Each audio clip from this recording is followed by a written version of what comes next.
Hola, soy Luis Gabriel Ortega Silva.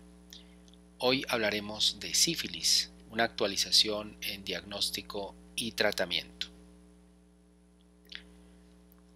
Una noche con Venus y una vida con Mercurio fue la frase que se popularizó a principios del siglo XVIII y que usaban los hombres para manifestar que habían contraído la sífilis, haciendo referencia a Venus como las mujeres con las que habían tenido sus aventuras, y al mercurio porque era el único tratamiento disponible en esa época.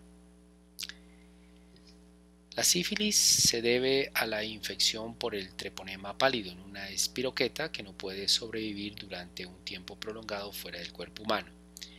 El treponema pallidum ingresa a las mucosas o a la piel, alcanzando luego los ganglios linfáticos, y en pocas horas se disemina rápidamente en todo el cuerpo.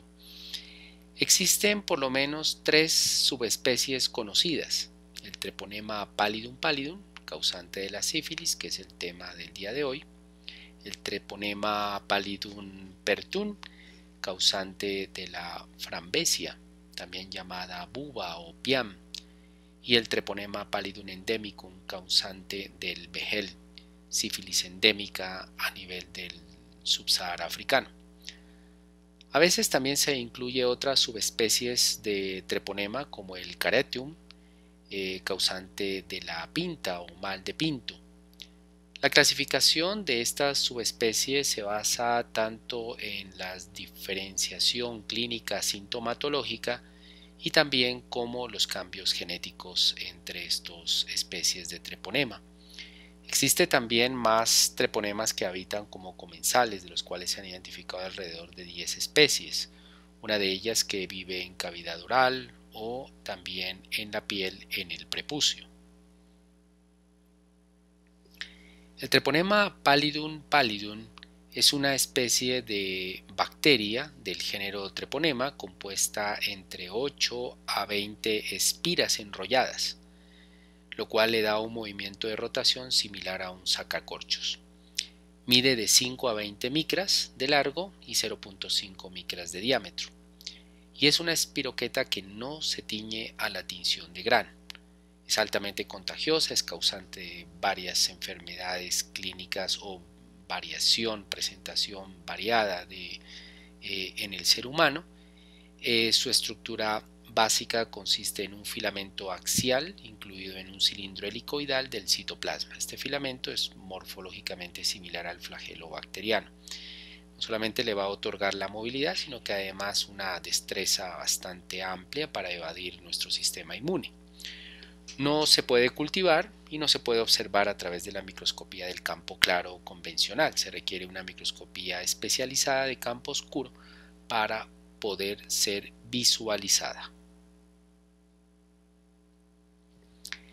Hablemos ahora de la historia natural sin tratamiento.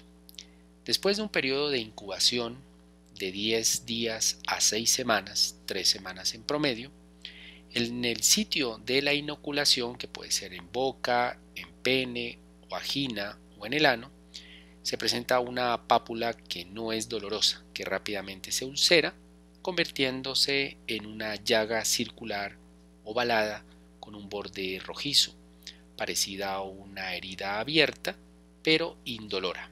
A esto se le denomina el chancro. Es con unas características bastante particulares, ya que su consistencia de este chancro es cartilaginosa, tanto en su base como en sus bordes.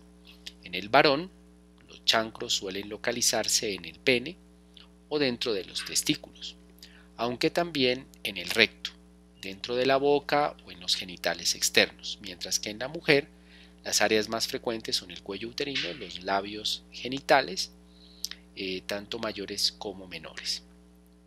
Durante esta etapa de chancro es muy fácil su contagio, sobre todo con las secreciones que genera este tipo de lesión. Una persona infectada durante esta etapa puede infectar a su pareja al tener relaciones sexuales sin protección. El chancro desaparece al mes o mes y medio, pero no porque el enfermo esté curado, sino porque aparece ya la segunda etapa de esta infección, la etapa secundaria de la sífilis o sífilis secundaria. Esta puede presentarse medio año después de la desaparición del chancro y dura alrededor de 3 a 6 meses. Provoca unas ronchas en forma de rosácea que son indoloras, que también se le conoce con el nombre de clavos sifilíticos o rosácea sifilítica. Aparece en las palmas de las manos y las plantas de los pies. A veces puede también aparecer en otros sitios como el pecho, cara o espalda. Se puede acompañar algunas veces de fiebre, dolor de garganta y de las articulaciones, síntomas sistémicos como pérdida de peso, caída de cabello, caída de las cejas, cefaleas y también la falta de apetito.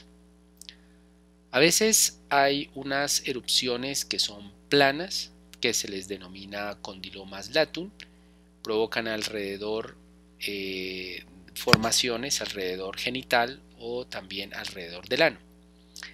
La rosácea sifilítica puede ser muy contagiosa si existe heridas, pudiendo incluso contagiar a alguien con el hecho mismo de darle la mano. Cuando esta segunda fase termina, la sífilis permanece en el organismo durante mucho tiempo, y esto es lo que se llama latencia. Si este tiempo es menor de un año, se llama fase latente temprana. Si dura más de un año, es una fase latente tardía, hasta que luego aparece la tercera fase, la sífilis terciaria. Algunas veces puede aparecer recurrencia de las presentaciones de la segunda etapa mucocutánea, alrededor del 24% durante la segunda etapa. Es importante conocer que durante el primer año de la infección es frecuente la invasión del treponema al sistema nervioso central. Este se estima entre el 25 al 60%, donde el treponema invade el sistema nervioso durante el primer año. A esto es lo que se le conoce como una neurosífilis precoz. Muchos de los pacientes estarán asintomáticos durante esta época, pero alrededor del 5% podrían desarrollar una meningitis tipo neuritis o afectación ocular o una enfermedad meningovascular durante el primer año de infección. En la tercera fase, también llamada fase final, puede ocurrir tan temprano en un año o tan tardío después de 15 a incluso 20 años después del inicio de la infección. La sífilis se vuelve a despertar para atacar directamente o nuevamente el sistema nervioso central, lo cual se llamaría ya una sífilis tardía, o otro tipo de órganos, como es, por ejemplo, los trastornos a nivel cardiovascular. Trastornos oculares, lesiones cerebrales, lesiones en médula espinal, pérdida de la coordinación de las extremidades, aneurismas o la aparición de gomas. Recordar que en esta etapa no se considera contagiosa. Hablando un poco más sobre la neurosífilis, la invasión del treponema en el sistema nervioso central puede ser tan precoz que puede ser en términos de días o tan tardío después de varios años. La probabilidad de desarrollar neurosífilis temprana es alrededor del 6% en sus formas meníngeas y un 15% en sus formas meningovasculares. Formas tardías como la parálisis general en un 5% de los pacientes y el tabes dorsal en un 9%. El encontrar las pupilas de Robertson, si bien son poco frecuentes, pueden ayudar mucho al clínico a caracterizar esta forma de neuroinfección de sífilis terciaria. Las pupilas de Robertson presentan una función visual intacta, salvo que sus pupilas son irregulares, asimétricas a la reacción fotomotora, y sin embargo la reacción de convergencia se mantiene conservada. Es posible encontrar atrofia del iris, aunque este signo puede ser variable. El riesgo o la probabilidad de neurosífilis, según el valor de la serología no treponémica, se ha relacionado de acuerdo a estos análisis estadísticos, confirmando que los pacientes con una dilución mayor de 32 tienen significativamente más probabilidad de tener neurosífilis. Más aún, está relacionado este valor en pacientes con algún tipo de inmunodeficiencia tipo VIH-Sida. Aún existe controversia si realizar una punción lumbar va a favorecer un diagnóstico oportuno para la detección de neurosífilis en los pacientes, sobre todo pacientes con VIH, y más aún si están asintomáticos. Recordemos que los pacientes con VIH son más susceptibles de la invasión del sistema nervioso central, sobre todo con niveles de CD4 bajos, más si tienen una serología muy alta por encima de 64 diluciones. Los pacientes que presenten síntomas neurológicos se les debe hacer punción lumbar. Otras formas, como una clasificación incierta de su sífilis, también podría facilitar el encontrar neurosífilis al hacer una punción lumbar, y por lo tanto sería a favor de esta práctica. Por otra parte, también puede existir de que la evidencia de hacer una punción lumbar no sea favorable. Recordemos que los pacientes con VIH pueden tener pleocitosis, lo cual es un hallazgo frecuente, pero no es específico para la neurosífilis. Lo mismo, el hecho de tener proteínas altas en el líquido es también inespecífico para este caso. La realización de pruebas treponémicas o del RPR puede arrojar numerosos falsos positivos. Por lo tanto, por consenso, la recomendación es hacer el BRDL.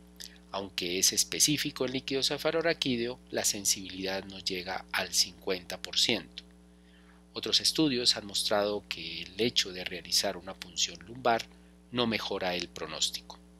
Como regla general, un líquido cefalorraquídeo normal descarta el diagnóstico con una buena certeza, pero uno anormal no lo confirma.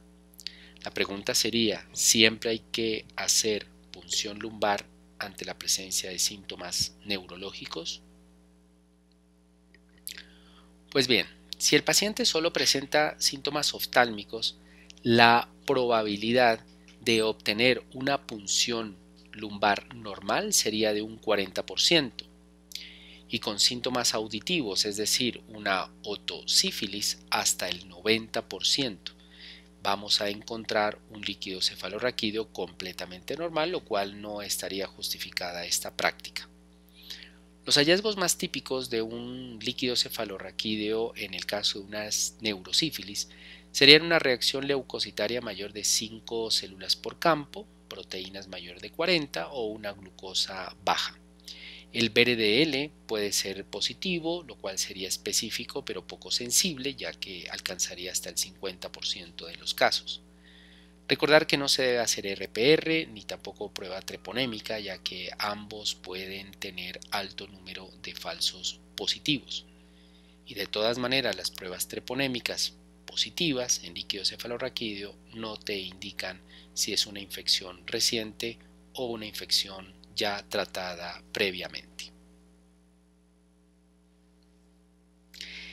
En general, las pruebas de detección de sífilis las dividimos en dos grandes grupos: las pruebas diagnósticas no treponémicas y las pruebas diagnósticas treponémicas o específicas.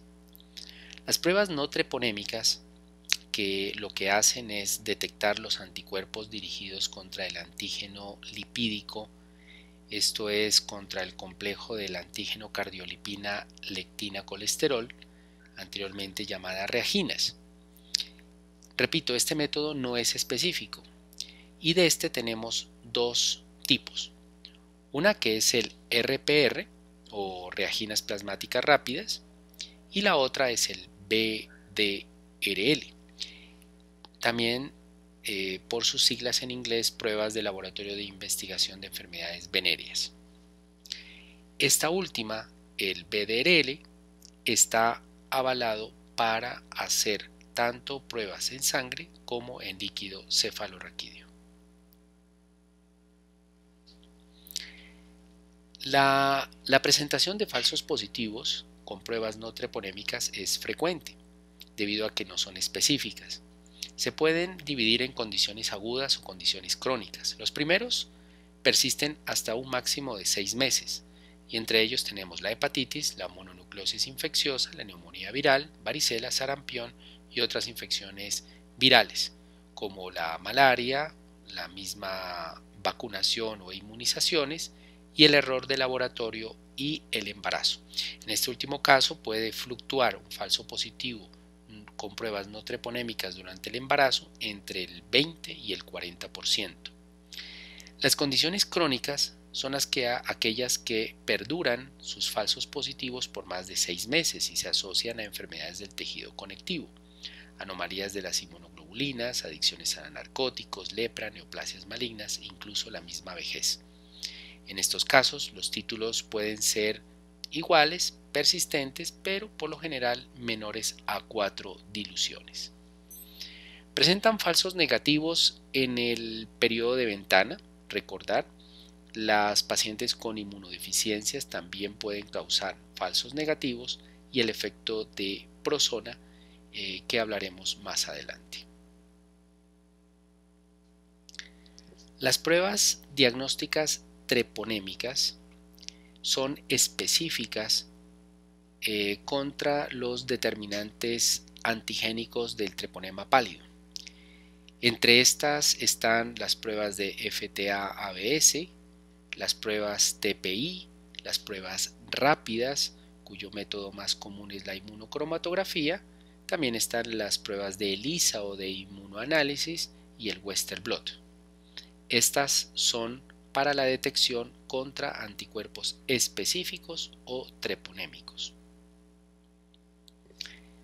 También se pueden presentar falsos positivos con pruebas treponémicas, aunque en ciertas condiciones del huésped se han asociado con resultados inexactos, aunque mucho más raros. Pacientes con lupus eritematoso, presencia de niveles altos de anticuerpos heterófilos en pacientes con enfermedades infecciosas, mononucleosis y algunos individuos con lepra. También se ha visto en pacientes con enfermedad del colágeno y adicción a drogas. Las pruebas rápidas que hacemos normalmente como para tamizaje dentro también de los programas de detección de VIH corresponden a pruebas treponémicas. Recordemos que las pruebas treponémicas o específicas, una vez son positivas, muy rara vez se hacen negativas. Incluso los títulos que arrojan algunas pruebas treponémicas no se correlacionan con la actividad de la enfermedad. También debemos de ser enfáticos en que no se puede usar este tipo de pruebas treponémicas para hacer el seguimiento de la respuesta al tratamiento. El periodo de ventana, que es el lapso que transcurre desde la infección hasta que las pruebas de diagnóstico son capaces de detectar los anticuerpos, es muy variable. En el caso del RPR y VRDL, oscila entre los 10 a 14 días después de la aparición del chancro sifilítico. El ELISA es un poco más precoz, alrededor de los 5 días después de la presentación de esta lesión. El FTA-ABS puede tener una variabilidad entre los 5 a los 7 días y otras pruebas como el TPA entre los 7 a 10 días, aunque algunas veces es difícil corroborar en todos los casos. La evolución natural de los títulos de las pruebas puede variar también de acuerdo a cada una de ellas. Por ejemplo, miren, en las pruebas no treponémicas como RPR o VRDL se describe una curva que puede llegar a su máximo durante la infección secundaria. Y esta va disminuyendo en la sífilis latente y ser menor en la sífilis tardía o terciaria. Esto explica los resultados altamente variables, incluso algunos falsos negativos que pueden ser observados en estas fases tardías. Las pruebas no treponémicas que se utilizan no solamente para diagnóstico, sino también para la evaluación de la eficacia del tratamiento, tienen una baja sensibilidad en la sífilis primaria temprana y por ser inespecíficas pueden presentar resultados falsamente reactivos.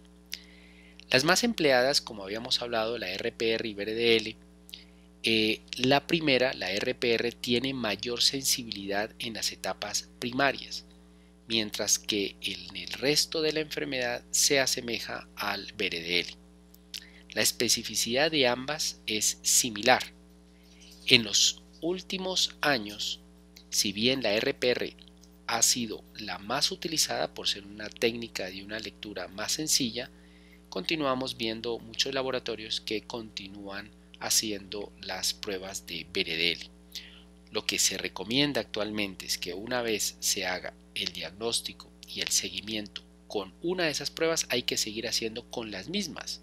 Es decir, si usted hace el diagnóstico con BRDL y después de iniciado el tratamiento, la reducción de las serologías debe hacérsela con la misma técnica, debido a que el RPR puede dar valores mucho más altos que el BRDL y confundir si realmente estamos viendo una respuesta o no al tratamiento. Como habíamos hablado, hay un efecto que se llama el fenómeno de Prosona que puede dar falsos negativos. La RPR y el BRDL pueden presentar el fenómeno de Prosona, que ocurre más o menos entre el 1 y el 2% en las sífilis secundarias principalmente, aunque puede llegar hasta el 10%, y esto sucede como consecuencia de que los anticuerpos que circulan en exceso están o incompletos o bloqueados por la reacción antígeno-anticuerpo, reduciendo de esta manera pues artificialmente los títulos. En algunos casos incluso puede dar resultados, como habíamos hablado, negativos incluso con la sintomatología de sífilis secundaria. Cuando el laboratorio tiene la información adecuada, desarrollará una variante de la técnica para desbloquear este fenómeno, que es aumentar el número de diluciones.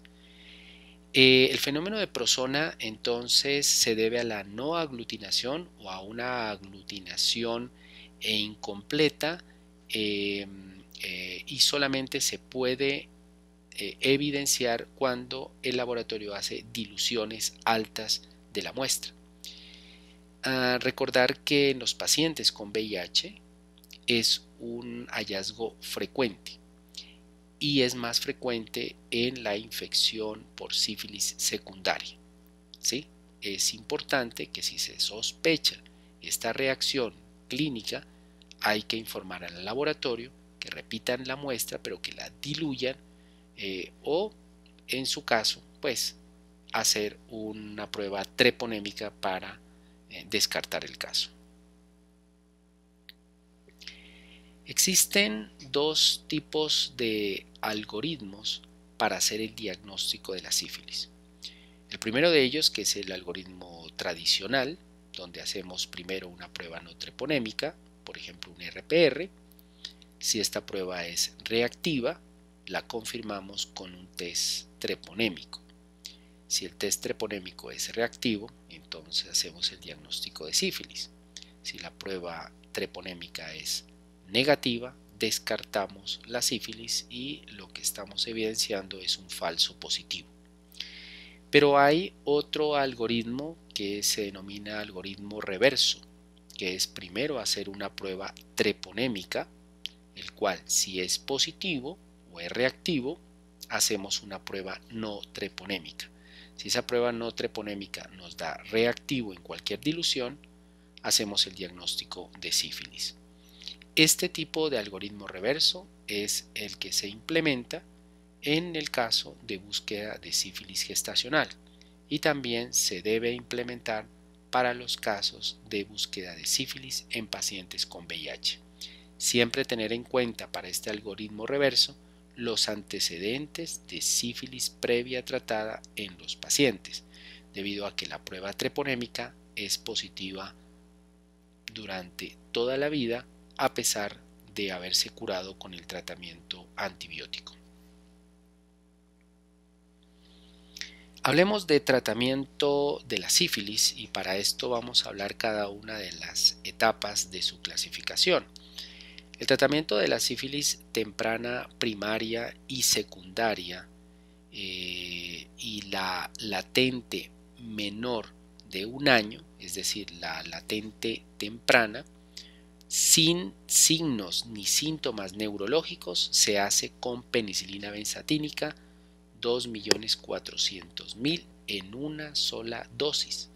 No se ha demostrado que dosis adicionales de penicilina, o sea, es decir, dar 3 dosis o la adición de otro antibiótico, como dar un antibiótico por vía oral, cefalexina, amoxicilina, mejore el pronóstico. La recomendación actual es que la sífilis menor de un año debe ser tratada con una sola dosis de penicilina, 2.4.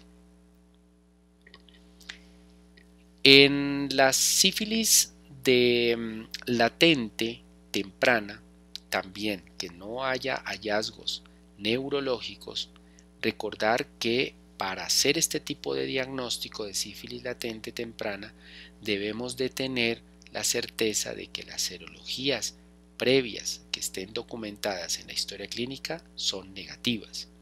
Algunos programas, como los programas de VIH que normalmente hacemos serologías cada año o cada 6 meses, nos permite ver cuál es el estado de su serología previo al momento de hacer el análisis de los resultados actuales.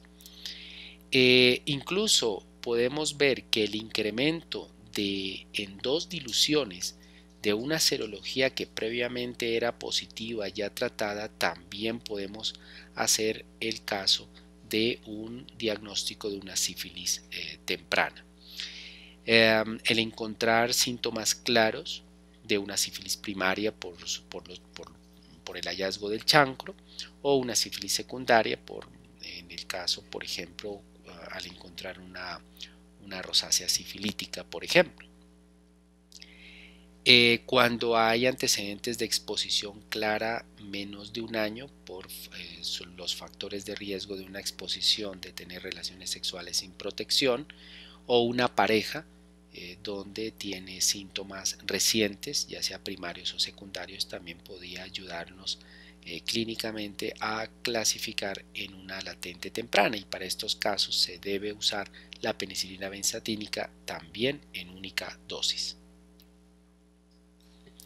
Es diferente ya el tratamiento para la sífilis latente tardía o una duración desconocida o una duración más de un año. Si nosotros no tenemos esas serologías previas, pues lo mejor es clasificar como una latente tardía, o si el incremento de 2 diluciones de serología ha ocurrido más de un año. Si hay ausencia de síntomas claros de sífilis primaria o secundaria, el paciente está totalmente asintomático o no hay una exposición clara, o si la hay, pues ocurrió más de un año, o si la pareja pues actual es asintomática o es desconocida. Entonces, si no hay una evidencia que nos confirme de que la infección ocurrió en menos de un año, es mejor clasificarla como sífilis latente tardía. Para este caso, el tratamiento es también con penicilina benzatínica 2.4, pero 3 dosis, una dosis por semana. En el caso de la neurosífilis, el tratamiento es con penicilina cristalina, entre 18 a 24 millones diarios divididos cada 4 horas, o de manera continua durante un tiempo de 4 a 14 días, vía parenteral. En el caso de tratamiento de las parejas, si el contacto es previo a menos de 90 días, en el caso de una sífilis primaria, secundaria o latente temprana, hay que tratar a la pareja como una latente temprana, es decir, con penicilina benzatínica 2.4 única dosis, así aunque la pareja tenga una serología negativa.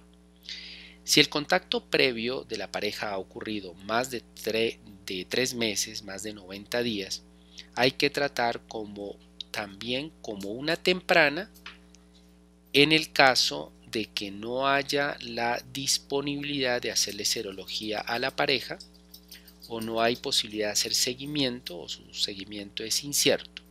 Si la serología de la pareja es negativa y podemos hacerle a la pareja la posibilidad de seguimiento, de volverle a repetir 3 meses después, hasta ese momento no se requiere tratar a la pareja.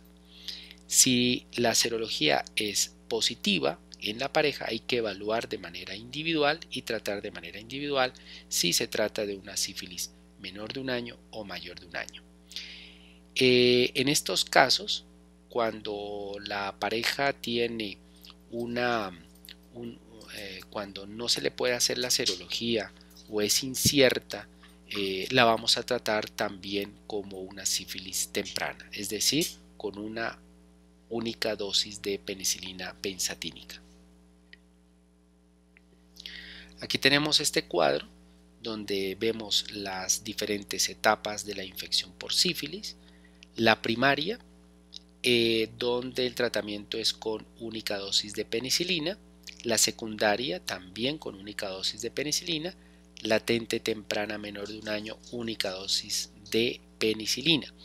Si es una latente tardía más de un año, la recomendación son las 3 dosis de penicilina 2.4, y en el caso de sífilis terciaria debe hacerse también con 3 dosis de penicilina benzatínica.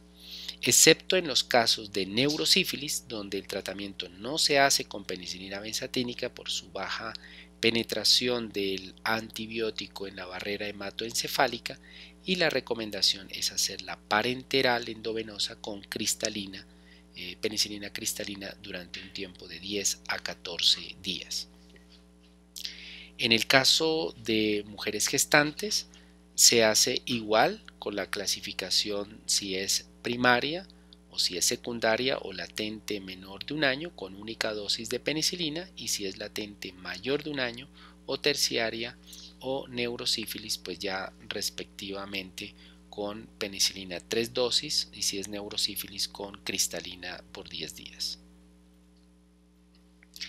Hay tratamientos alternos para aquellos casos de contraindicación de la aplicación de la penicilina, como tipo alergia demostrada a los betalactámicos. La opción alternativa es la doxiciclina. En el caso de la infección primaria o secundaria o latente menor de un año, se debe hacer con doxiciclina 100 miligramos cada 12 horas durante 14 días.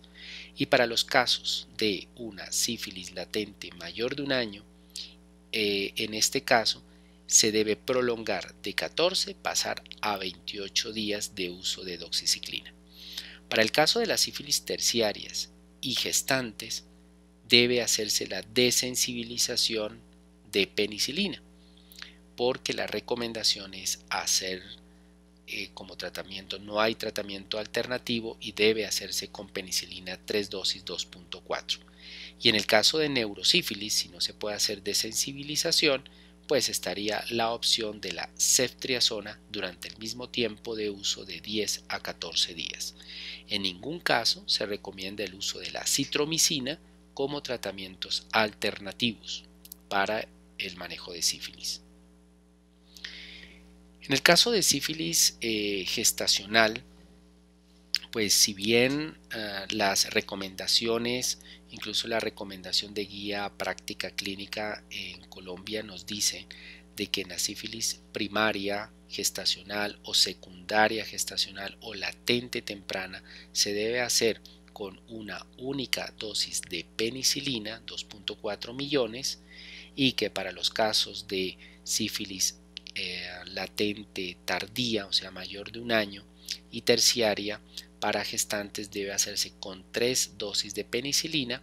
Existe mucha evidencia e incluso expertos recomiendan que para aquellos pacientes gestantes que van a recibir solamente una dosis de penicilina 2.4 millones, se puede dar una segunda dosis una semana después. Esta indicación solamente se está recomendando para aquellos casos de mujeres gestantes con sífilis en etapas tempranas menor de un año, y esta es la recomendación pues del American College en Gineco-Obstetricia, que salió en el año 2020. Una reacción que puede aparecer después de la aplicación de la penicilina es la reacción de Harish. Es una reacción sistémica que se produce al cabo de 1 o 2 horas después del tratamiento de la sífilis con penicilina. Consiste en la aparición de fiebre, mialgia, cefalea, taquicardia y vasodilatación. Es frecuente más que todo en la sífilis secundaria, pero también puede aparecerse en el embarazo y en pacientes con VIH. Es un cuadro autolimitado, es un cuadro que puede ser tratado con AINES, ¿sí?, en las siguientes 4 horas después de su aparición. Recordemos entonces, la reacción de Harris presenta síntomas sistémicos, se puede confundir muy fácil a una reacción alérgica a la penicilina, salvo que el rash digamos no produce picor o rasquiña. Hay síntomas sistémicos como la artralgia, las fiebres y el malestar general, y esto se debe pues precisamente a la acción del antibiótico sobre el treponema y el treponema pues liberando sus toxinas. Es más frecuente en los pacientes con VIH que en pacientes no VIH, y pues en las embarazadas la reacción de Harris puede llegar al 40%. Se ha visto que las pacientes gestantes pueden presentar algunas anormalidades en sus condiciones de hallazgos fetales, como la reducción de la frecuencia cardíaca fetal y la disminución de los movimientos fetales. Por lo tanto, hay que advertir en todas las gestantes que después de la aplicación de la penicilina estar muy atentos a estos hallazgos de reacciones anormales en las primeras horas. Ahora entremos a un breve capítulo de cómo se hace el seguimiento después del tratamiento. Como regla general, el control de serología se debe hacer a los 90 días. No se debe esperar que después de 90 días la serología sea más baja. El seguimiento se hace con las mismas pruebas. Si la hizo el diagnóstico con RPR, debe hacerse o seguir haciéndose con RPR. Si es con VRDL, seguirá haciéndose con VRDL. No se debe hacer seguimiento con pruebas treponémicas. El seguimiento se hace con pruebas no treponémicas. Se hacen los seguimientos cada 3 meses, 3, 6, 9 meses y el año. Se va a esperar que la serología después de 3 meses determinado el tratamiento sea una serología o igual o una serología más baja para hablar de curación o de tratamiento eficaz. Una serología baja en más de 2 diluciones de diferencia con respecto a la primera. Es decir, un ejemplo, si un paciente tiene 64 diluciones, a los 3 meses se espera que estaría en las mismas 64 o por lo menos que haya bajado 2 diluciones, es decir, que haya bajado a 16. En ese caso, vamos a decir de que es un tratamiento eficaz. La reducción de una dilución o un incremento de una dilución no es significativa, es decir, que de 64 pase a 128 no es significativa, o de 64 que pase a 32 no es significativa ese cambio en las diluciones. Un paciente, por ejemplo, que presenta una serología en 1 en 256 es igual que si tuviera una dilución en 1 en 512. Entre estas no hay diferencias estadísticas porque apenas ha incrementado una sola dilución y por lo tanto lo vamos a considerar de que sigue el paciente con el seguimiento normal de cada 3 meses y no vamos a hablar de una falla en el tratamiento. Si el paciente no tiene VIH y acabamos de tratar una sífilis temprana de menor de 1 año, o sea primaria, secundaria o latente menor de 1 año, se espera que el declive o la reducción en más de 2 diluciones de la serología sea a los 6 meses de haber terminado el tratamiento. Es decir, a los 3 meses, 90 días, hacemos el primer seguimiento, pero es a los 6 meses donde vemos la verdadera reducción de esas 2 diluciones para hablar de un tratamiento efectivo. En cambio, si la sífilis fue mayor de un año, una latente tardía o una terciaria, la reducción en más de 2 diluciones puede demorarse hasta un año.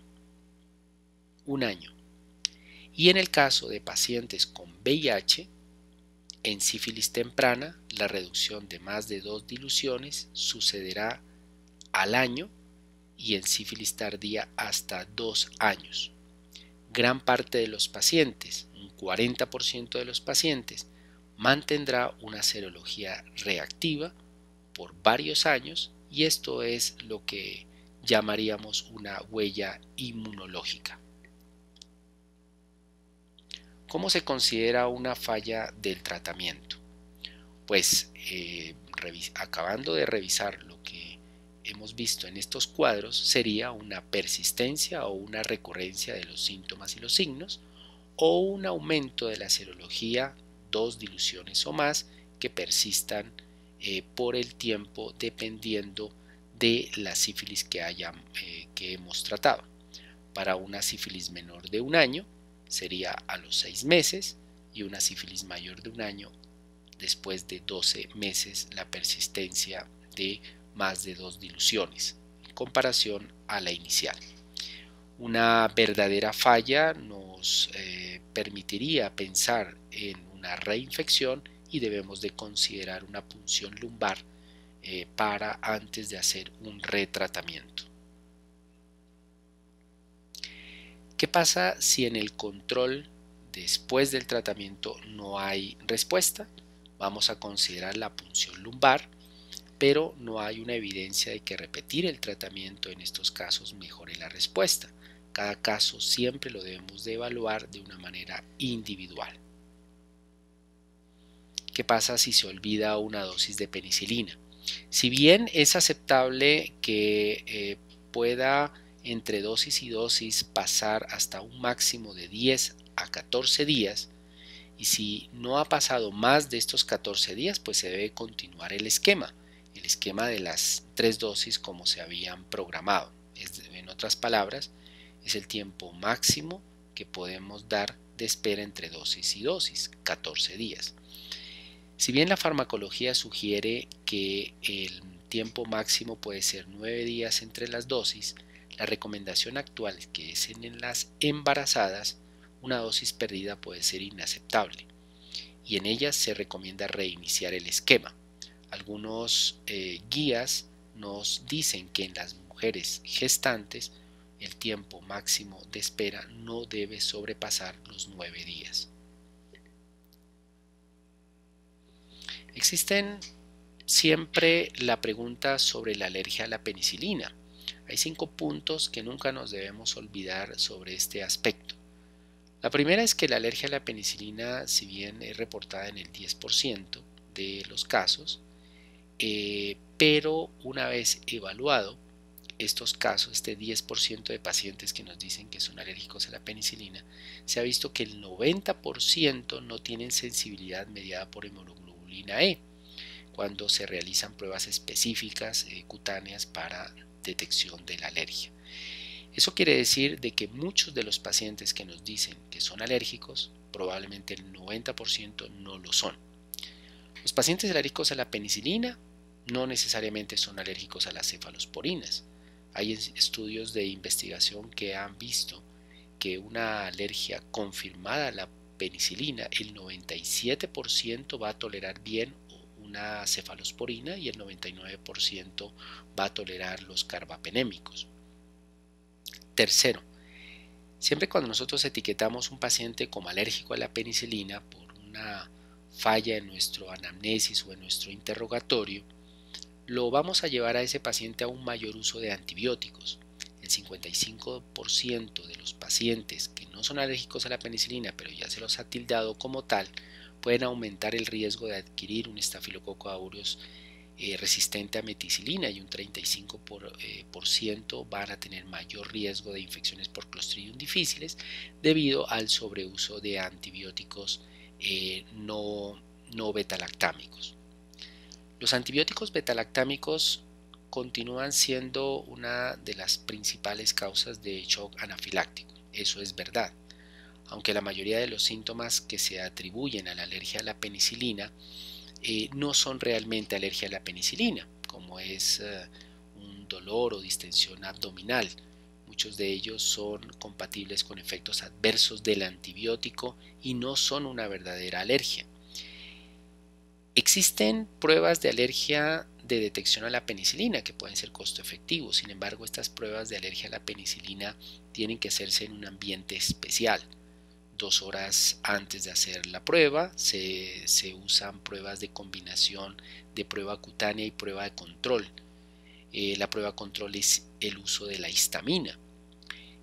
Luego la inyección de una prueba control de solución salina y luego la aplicación especial de una penicilina especial, la cual tiene una dilución específica y que algunos laboratorios con un costo elevado pues la pueden realizar, y debe ser realizado por un personal capacitado en un ambiente seguro.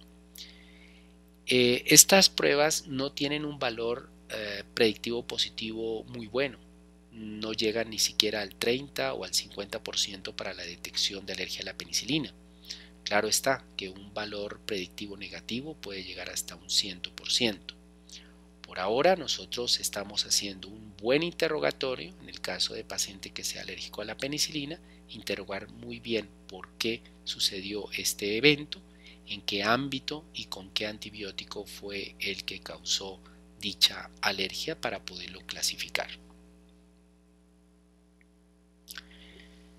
Finalizamos con este caso clínico. Es un hombre que tiene sexo con hombres de 32 años, es paciente viviendo con VIH, tiene unas lesiones sugestivas de sífilis secundaria hace 5 años. Sus serologías posteriores eran negativas, entonces es un paciente que consulta por unas lesiones secundarias por sífilis, pero hace 5 años las serologías que él venía haciéndose año tras año estaban negativas. La serología actual le salió 1 en 64. Entonces el médico lo que hace es ordenar una sola dosis de penicilina benzatínica 2.4. A los 90 días se repite nuevamente la serología y el resultado es 1 en 128. El paciente dice que no ha tenido exposiciones a riesgo, por lo tanto se está descartando el riesgo de reinfección. Su pareja fue tratada incluso. Luego se vuelve a repetir 90 días después, es decir, a los 6 meses después de haber terminado el tratamiento con la dosis única de penicilina. Ya a estos 6 meses la serología nos aparece 1 en 16. Entonces tenemos la primera, 64, y ahora 1 en 16, 6 meses después. El médico lo llama nuevamente al año para repetirse nuevamente la serología y a los 12 meses el resultado es 1 en 8 diluciones. Como estamos viendo este caso, la pregunta sería, bueno, ¿fue apropiado el tratamiento de dar una sola dosis de penicilina? ¿Qué errores pudo haber tenido en el seguimiento? Pues bien, lo primero que estamos viendo es de que efectivamente se trata de una sífilis menor de 1 año. ¿Por qué razón? El paciente venía hace 5 años haciéndose sus serologías, normalmente anual, y todas eran negativas. Fue en el último control que le apareció 1 en 64. Por lo tanto, la aplicación de una sola dosis de penicilina es la correcta. Segundo, 3 meses después de la serología pasó de 64 a 128, es decir, subió una dilución, lo cual no es significativo, lo cual obedece dentro del error técnico normal que puede dar estas pruebas técnicas manuales. Por lo tanto, en ese caso la estamos interpretando de que la serología prácticamente no subió. Como es paciente con VIH, en sífilis latente temprana, las serologías se demoran de 6 meses a 1 año para que disminuyan. Por eso, 6 meses después ya hubo tal disminución, porque ahora encontramos 16 diluciones. Empezó con 64, bajó bajó a 32 y luego a 16. Y al año de 16 bajó a 8. Entonces, en este caso, la respuesta es ¿cómo estima el tratamiento? La respuesta es muy apropiado. Muchas gracias por su atención.